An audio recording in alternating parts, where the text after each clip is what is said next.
Hello, I'm the ASMR psychologist. Welcome to my channel. Now, in today's video,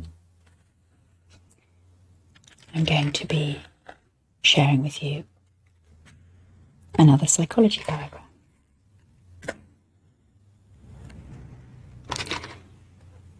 We use a lot of diagrams in psychology because it helps with the retention of information. When we see something, we are able to hold on to it much better than when we just hear something. Okay, so if you like this type of video, these flooring videos, let me know by giving me an up thumb so I know to make more of them. Now, today's diagram is about how we can use our diet, the way that we eat, to manage our mood. There is a way of eating, a particular way of eating that is good for both our mind and our body. So,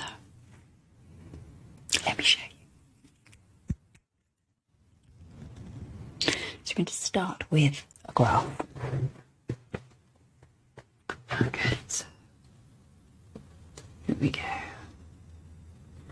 Along the bottom of the graph we have time. Okay, and along the top is energy. Okay, so in the middle here we have what is called the optimum energy band.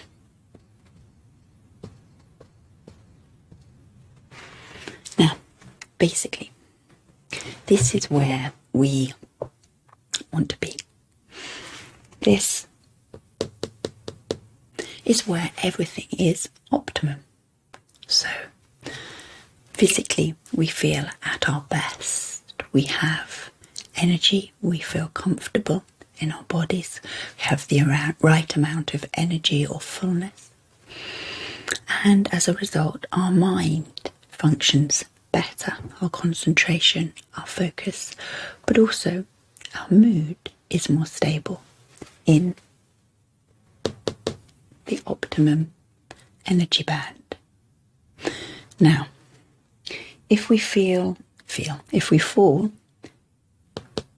below this band, so this is when we haven't eaten enough, when our energy stores are depleted, we will feel uncomfortable in our mind and our body. Our bodies will feel hungry, we'll have food cravings, and we will struggle to concentrate as our mind fixates on replenishing our energy stores. Equally, if we are above the energy band, we again will feel uncomfortable. This is an indication when we're up here that we've eaten too much. So we will feel overly full. Our body will feel uncomfortable, but also our mind will be uncomfortable. We will maybe feel a little guilty or ashamed at how much we've eaten. Worry may creep in about our health, for example. So we want to stay as much as possible in the optimum energy band. But how do we do that? Well, the best way is to find a slow burning fuel, the kind of equivalent of coal burning on a fire, and to eat that regularly. So just extending the fire analogy. Eating sugar, so simple sugars, sweets, biscuits, cakes, these sort of things, is like kindling on the fire. Your paper, your twigs, they will burn brightly, but not for very long at all. And you will quickly find yourself below the energy band. Protein is like wood, I suppose. So it burns for a while, keeps you warm for a little bit, but it doesn't burn for long. So for a fire that's going to burn sustainably over a long period of time without you having to tend it regularly, you need coal. And the food equivalent of coal is complex carbohydrate. So things like rice, bread, pasta, potatoes. Whole grain is best because it's the hardest for your body to digest. What I mean by that is it kind of takes the longest, so it lasts the longest. Its impact lasts the longest. So it's like coal. It burns for longer. So what you need to do is you need to eat a portion of complex carbohydrate at every meal and every snack. And you're kind of aiming for about 2 to 3 snacks a day. Now, whenever I say this to people, they're always like, that's an awful lot of food. I'm going to put on weight. It's actually the case that all of us overestimate how much we eat. So this is rarely more than you're currently eating. It's just about structuring it in a different way. So let me show you what that looks like on the graph. First of all, now, when you wake in the morning, because obviously you've not been eating at night, you're kind of down here. This is why it's so important to not skip breakfast, because you skip breakfast, you're going to continue to remain below the energy band, optimum energy band. So you'll have breakfast with some complex carbohydrate, and then after about 2 to 3 hours, you'll need to have some more complex carbohydrate in the form of a snack to keep you in the optimum energy band. Then you have lunch, again with some complex carbohydrate. Mid-afternoon snack, more complex carbohydrate.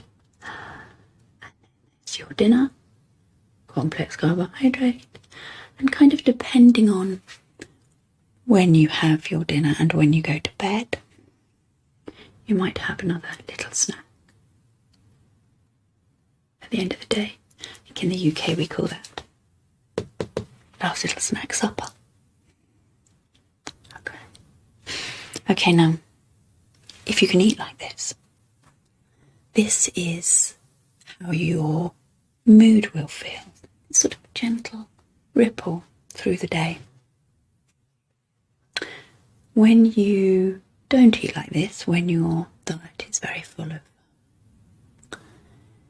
sugary foods, processed foods, lacking in complex carbohydrate, whole grain, what you'll notice is your graph will look more like this. Lots of spikes. So it's like throwing lots of twigs and tissues on your fire. It will burn very, very brightly, but it will quickly go out. So you'll panic. Reach for something sugary. Reach for the twigs on your fire to get yourself back up there again. And your mood will follow a similar trajectory. You can see, so you've got the choice of a nice wave or a spiky thing. Okay. So, for those of you that like the science all of this. Complex carbohydrates is really important for our mood when we eat it, but also that we just do eat it. Because what complex carbohydrate does is it releases insulin into the bloodstream, and this removes all other amino acids except for the amino acid tryptophan. So what this means is tryptophan has no competition when it's trying to get into the brain. It can just enter very easily, and this is really important because tryptophan boosts our serotonin levels, and serotonin is really important in regulating our mood, and lower levels of serotonin have been linked to depression. Now, I said that this way of eating was good also for our body, our weight, and that's because complex carbohydrates stabilize our blood sugar levels, which means we can then eliminate hunger-driven binges and overeating. So we never fall down here below the optimum energy band, feel really, really starving, hungry, and look for a quick fix. Okay, so I hope that was interesting. I hope it's given you something to think about. And I think this idea always provokes an awful lot of questions, so if you have any, pop them in the comments below and I will do my best to answer them. If you like this type of video, of course let me know by giving me an up thumb, and if you would like to support me or you're interested in some exclusive content, my Patreon link should pop up just here. In the meantime, if you're not already subscribed to my channel, please consider doing that, and keep in mind that I record a new video every single day. Okay, so thank you for watching today.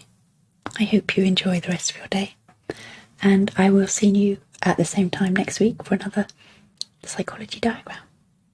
Bye bye.